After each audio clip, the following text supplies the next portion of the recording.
22મે દિવસે ભોજ રાજા મુહૂર્ત જોવડાવી જેવા સિંહાસન પર બેસવા જાય છે ત્યાં 22મી પુતળી સુભગા એ ભોજ રાજાને સિંહાસન ઉપર બેસવા જતાં અટકાવી બોલી, હે રાજન, આ સિંહાસન ઉપર બેસશો નહીં. આ તો પરદુખભંજન વિક્રમ રાજાનું છે. તેના જેવા ઉદાર અને પરાક્રમી રાજા જ તેના ઉપર બેસી શકે. આમ કહી તેણે વિક્રમ રાજાના પરોપકાર અને પરાક્રમની નવી વાર્તા કહેવી શરૂ કરી.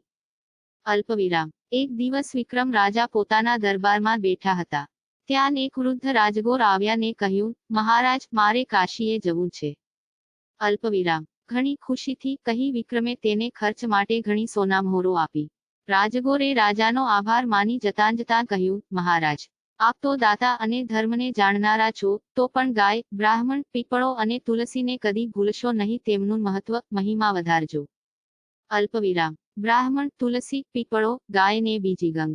અલ્પવિરામ. એથી અદકુન બીજું નથી, તેનો કરજો સંગ.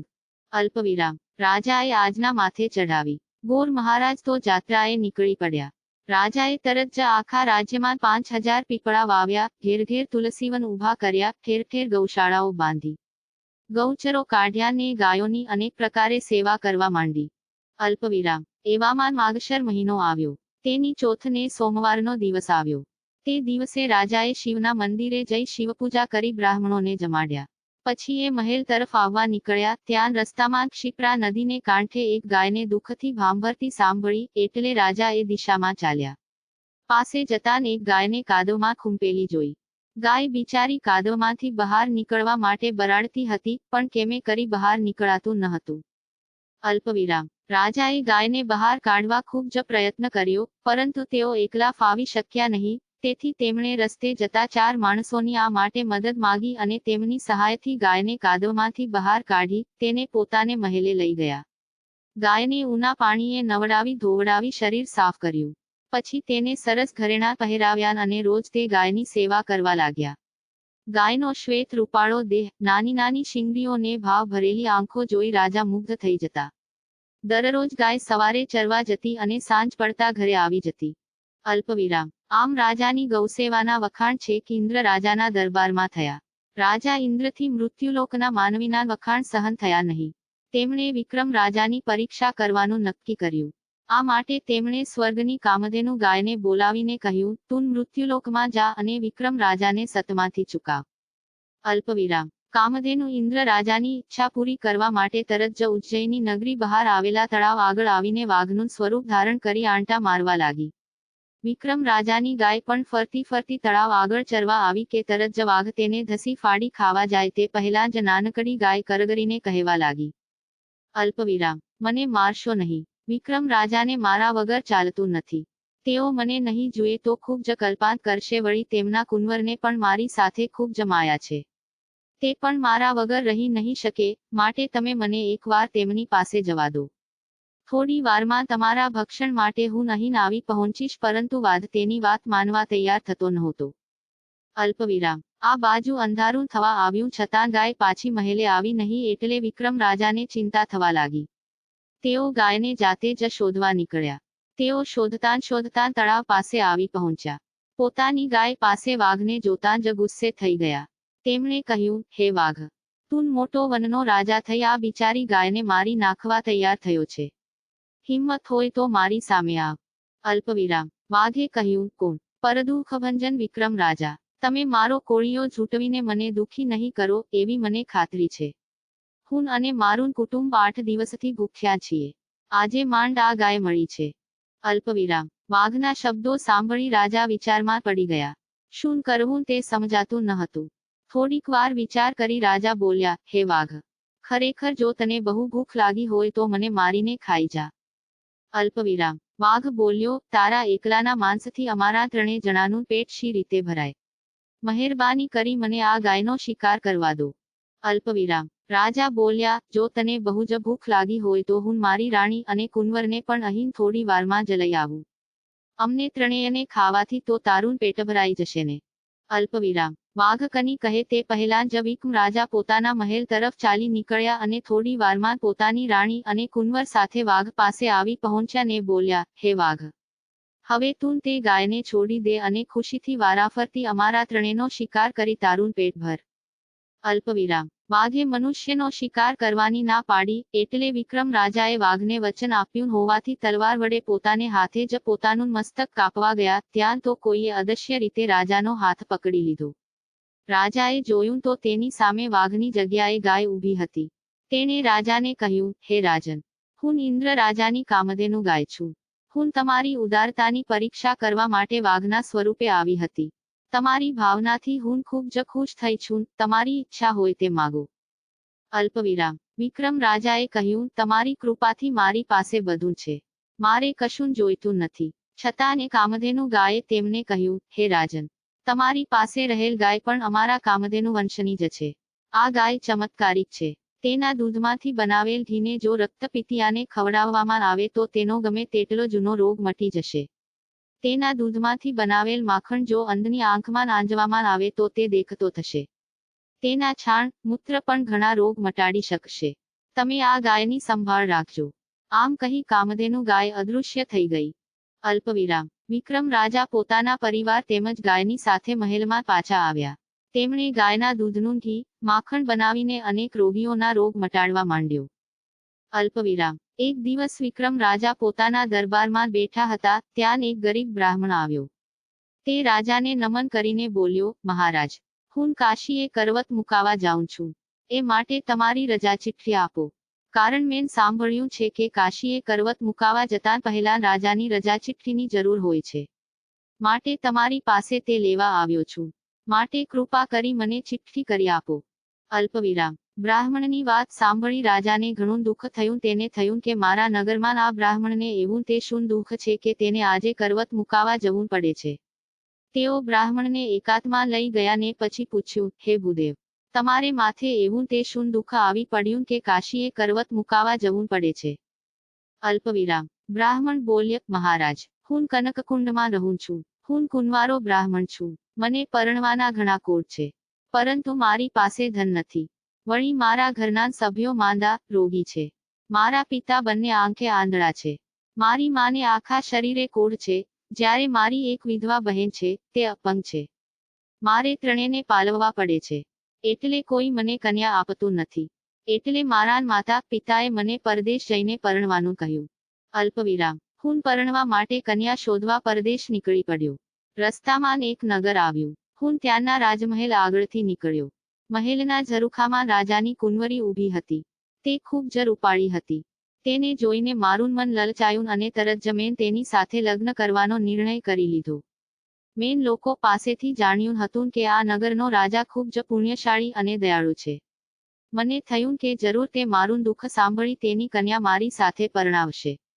એ આશાએ હું રાજમહેલમાં ગયો અને રાજાને મારી દુઃખદ કહાની કહી સંભળાવી. અલ્પવિરામ. રાજાએ મારી ઉપર દયા ખાઈને 100 સોનામહોરો આપી. પરંતુ મેં તે લેવાની ના પાડી ત્યારે રાજાએ કહ્યું, હે ભૂદેવ, તમારે શું જોઈએ છે? જે જોઈએ તે માગી લો. હું તો તરત જ બોલી ઉઠ્યો, હે રાજન, જો તમે મને કનિક આપવા જ માગતા હો તો તમારી કુંવરીનો હાથ મારા હાથમાં સોંપો. હું તમારી કુંવરી સાથે લગ્ન કરવા ઈચ્છું છું. અલ્પવિરામ. આ સાંભળી આખી સભા ખળભળી ઉઠી, પરંતુ રાજાએ શાંતિથી કહ્યું, ભલે, હું મારી કુંવરી તમારી સાથે પરણાવા તૈયાર છું. પરંતુ આ માટે તમારે કુંવરીની પ્રતિજ્ઞા પૂરી કરવી પડશે. તેણે એવી પ્રતિજ્ઞા લીધી છે કે તેની પસંદગીની 3 ચીજો જે લાવી આપે તેની સાથે હું પરણીશ. 3 ચીજમાં એક ઇન્દ્રાણીનો હાર, બીજો શેષનાગની સ્ત્રીની કાનની ઝાલ અને ત્રીજું 32 લક્ષણા પુરુષનું મસ્તક. આ 3 વસ્તુઓ તમે જો લાવી આપો તો કુંવરી તમારી સાથે પરણવા તૈયાર થઈ જશે.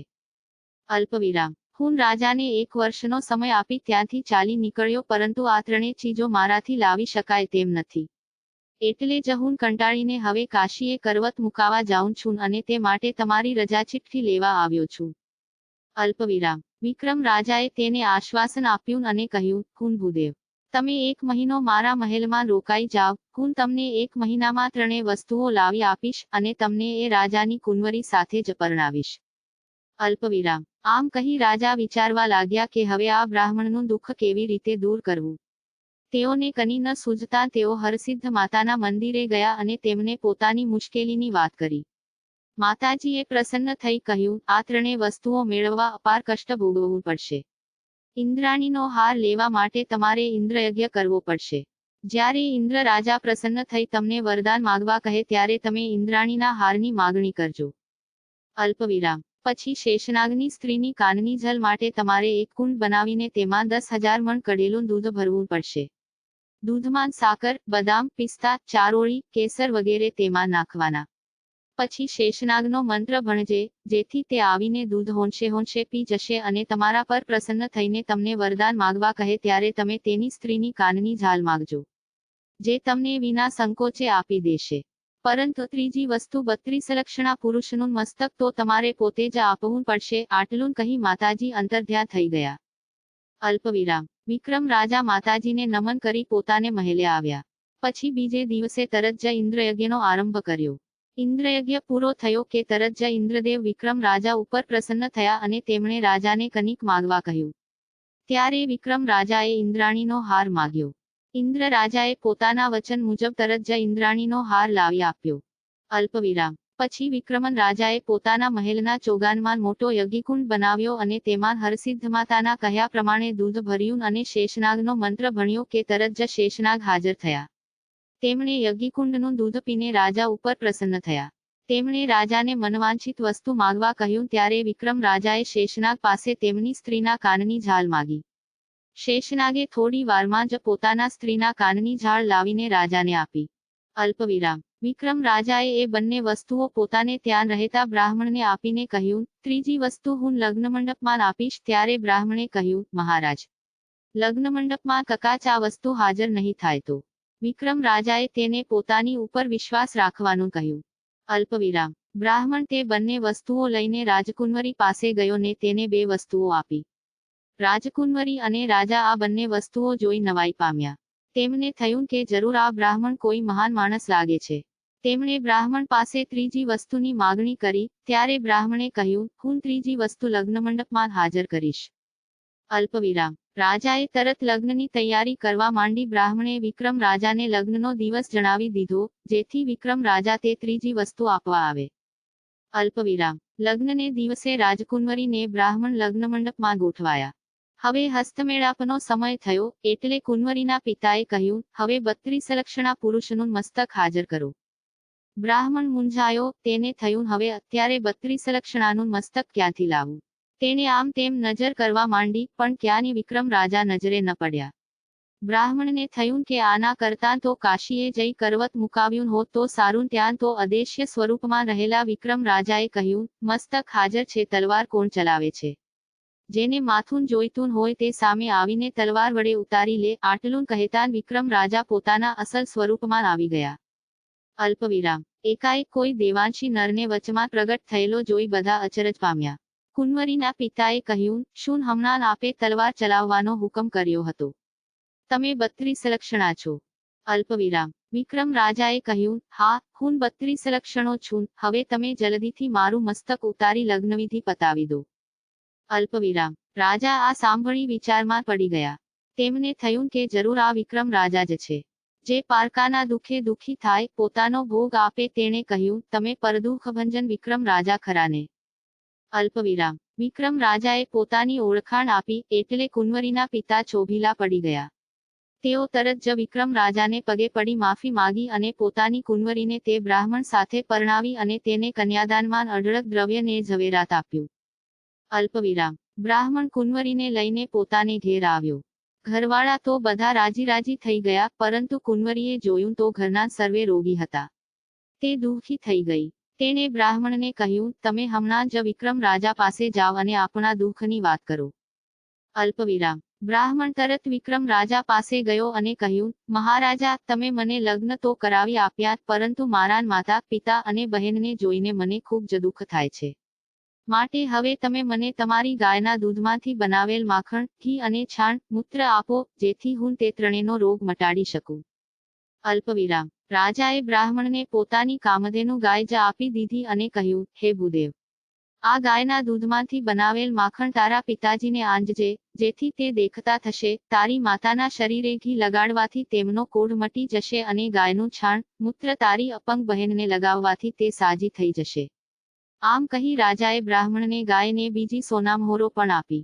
અલ્પવિરામ બ્રાહ્મણ તે ગાયને ઘેર લઈ ગયો અને વિક્રમ રાજાની સૂચના મુજબ કરતા તેના માતાપિતા અને બહેનના દુઃખ દૂર થયા.